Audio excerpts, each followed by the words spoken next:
Today, cryptocurrencies have become a global phenomenon known by most people, but understood by few. In 2018, you'll have a hard time finding a major bank, accounting firm, software company, or government that hasn't researched cryptocurrencies or started a blockchain project. Beyond the noise and the press releases, many people often fail to understand the basic concepts. So let's walk through the whole story. What are cryptocurrencies? Satoshi invented Bitcoin in 2008 as a peer-to-peer electronic cash system. To realize digital cash, you need a payment network with accounts, balances, and transactions. That's easy to understand.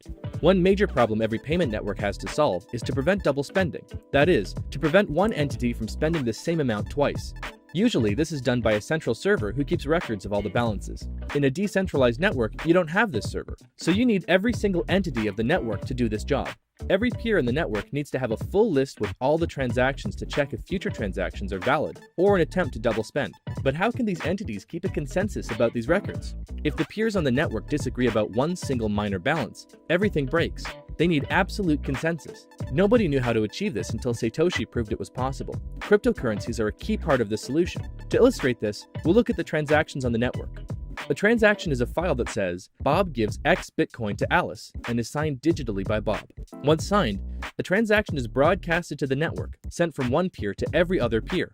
This is standard P2P technology. Nothing special happening here. After a specific amount of time, the transaction gets confirmed.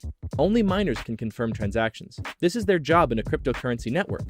They take transactions, stamp them as legitimate, and spread them in the network. After a transaction is confirmed by a miner, every node has to add it to its database. It has to become part of the blockchain.